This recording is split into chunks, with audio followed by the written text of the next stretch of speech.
In the elder days of the realm, when the mists of Avalon yet clung to the waking world and the stars shone with a light undimmed by the smoke of industry, there was a tale told in hushed tones around the fires of Camelot.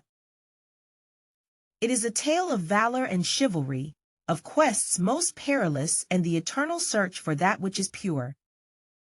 This is the story of Sir Lancelot, the bravest of King Arthur's knights of the Round Table, and his quest for the Holy Grail. Chapter 1. Whispers of the Grail. In the golden hall of Camelot, where the air was thick with the scent of mead and the warmth of torchlight, the knights of the Round Table gathered. Their shadows danced upon the walls as they spoke of deeds both great and small, of dragons felled and kingdoms saved. Yet amidst the clatter of goblets and the laughter of men, a silence fell as the great King Arthur rose, his countenance solemn, his eyes alight with a fire not of this earth. "My friends," he began, his voice a deep well of authority and compassion, "the land grows sick, the crops wither, and the wells run dry. A darkness creeps across our fair Britannia, and I fear it is but a shadow of the darkness that gnaws at our very souls." The knights exchanged troubled glances, for they too had felt the unease that gripped the land.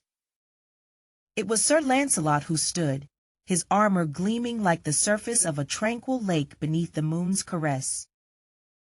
"My king," he said, "what would you have us do?" Arthur's gaze fell upon Lancelot, and in his eyes was the weight of a burden too great for any one man to bear. "The Grail," he whispered, and the words seemed to echo through the hall as though spoken by a chorus of the departed. "The Holy Grail, the cup of Christ, is the only salvation for our land. It is said that only the purest of heart may find it, and in all the realm there is none purer than thee, Lancelot." A murmur rose among the knights, for the Grail was a thing of legend, an artifact of divine power lost to the mists of time.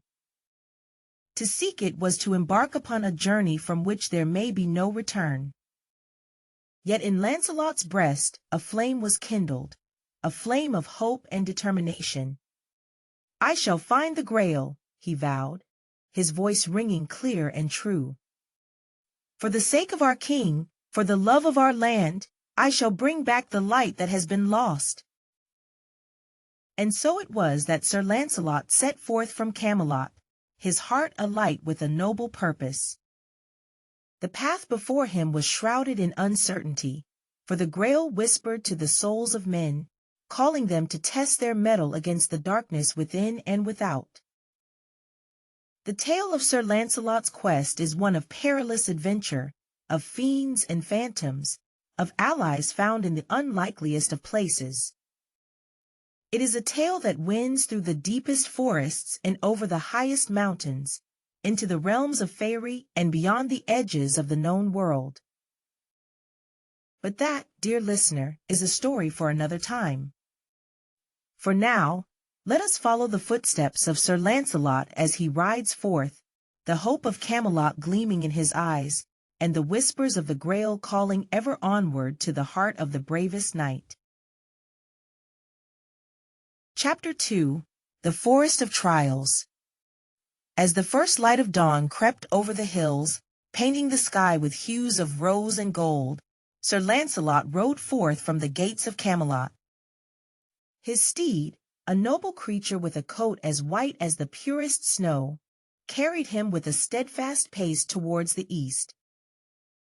The whispers of the Grail had led him to the edge of the enchanted forest, a place of ancient magic and untold dangers, where the trees themselves were said to have voices, and the paths changed with the whims of the spirits that dwelled within. The Forest of Trials it was called, for it was here that many a knight had been tested, their virtues weighed against the darkness of their hearts.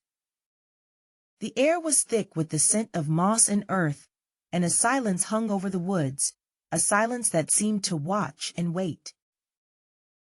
Lancelot dismounted, his hand resting upon the hilt of his sword, the steel a silent promise against the perils that lay ahead.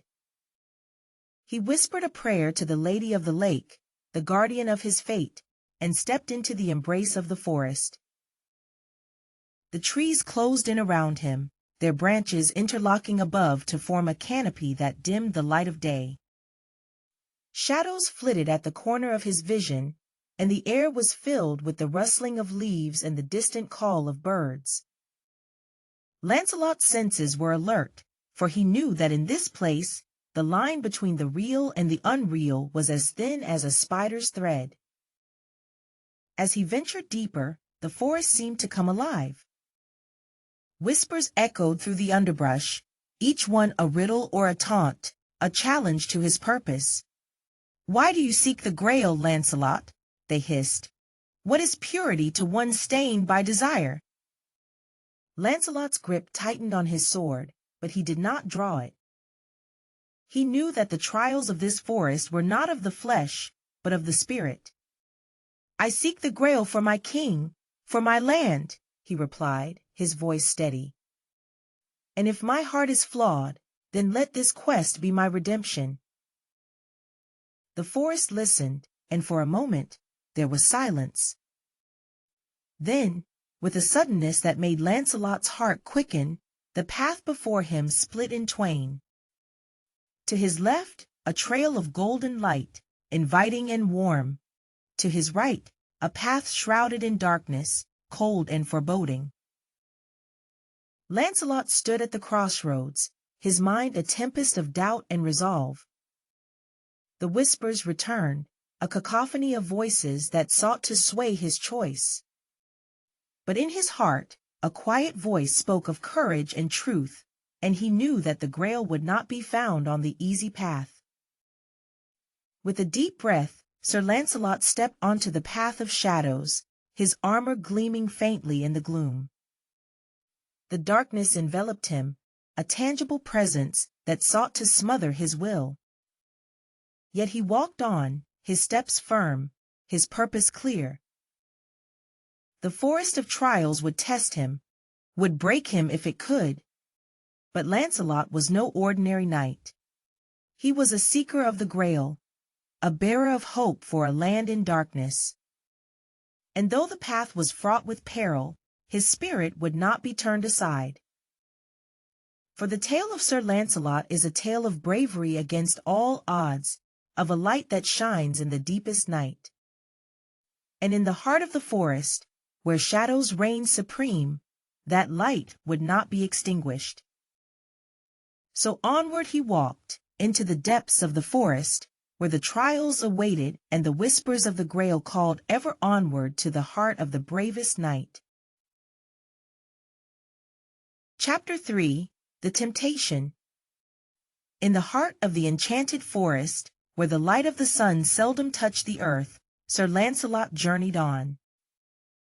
The path of shadows he had chosen twisted and turned, leading him deeper into the realm of ancient magic. The air grew colder, and the whispers that had once been but a murmur now rose to a chorus of ethereal voices, each one vying for his attention, seeking to ensnare his noble heart. The knight, resolute in his quest, pressed forward, his hand never straying far from the hilt of his sword. Yet the weapon would serve him little in the trials to come, for the true battle was waged within the confines of his own soul. As the day waned and twilight began to weave its subtle spell upon the woods, Sir Lancelot came upon a clearing. In its center stood a figure, cloaked in a radiance that seemed untouched by the surrounding gloom.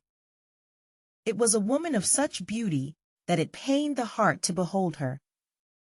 Her eyes were pools of starlight, her hair a cascade of moonbeams, and her voice, when she spoke, was the melody of a gentle stream. "Sir Lancelot," she called, her words a balm to the weariness that had begun to take hold of him. "Why do you wander in this place of darkness? Come, rest with me, and let the troubles of your quest fade away." The knight felt a longing stir within him, a desire to lay down his burdens and bask in the glow of this ethereal creature. Yet even as her words caressed his weary spirit, a whisper of caution spoke to him. This was the temptation, a test of his resolve, a siren's call to lead him from his path. "I cannot," Lancelot replied, his voice a mixture of sorrow and determination. "I am bound by honor to seek the Holy Grail, and I must not be swayed from my purpose." The woman's smile was sad, yet there was a cunning in her eyes that belied her gentle demeanor. "And what is honor, brave knight, when weighed against the desires of your heart? You have been chosen, Lancelot, chosen to be loved by me. Abandon this fruitless search and know true happiness."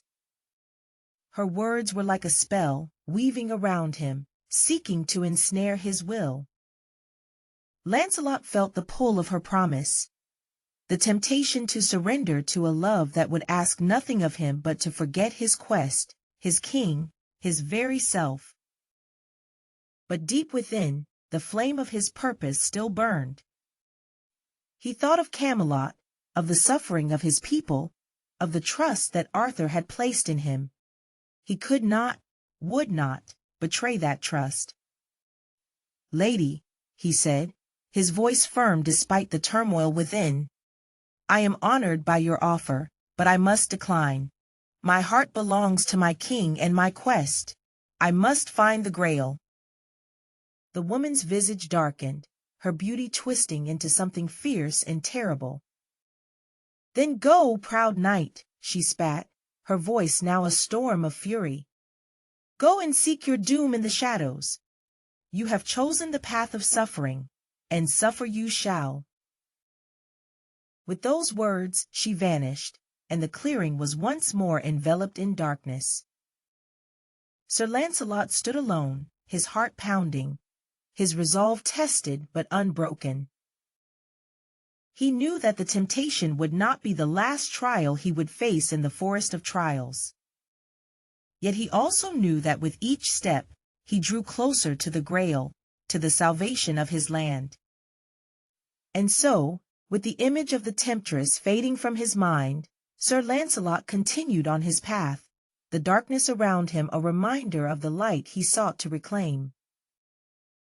For the tale of Sir Lancelot is a tale of steadfast courage, of a knight who would face the very shadows of his soul to bring hope to a world in need.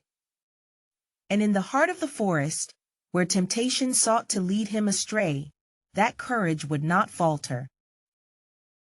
So onward he walked into the night, where the trials awaited and the whispers of the Grail called ever onward to the heart of the bravest knight. Beneath a sky jeweled with the first light of stars, where the fabric of night is woven with dreams and destiny, our knight, Sir Lancelot, emerged from the forest of trials, his spirit tempered like steel in the forge of hardship.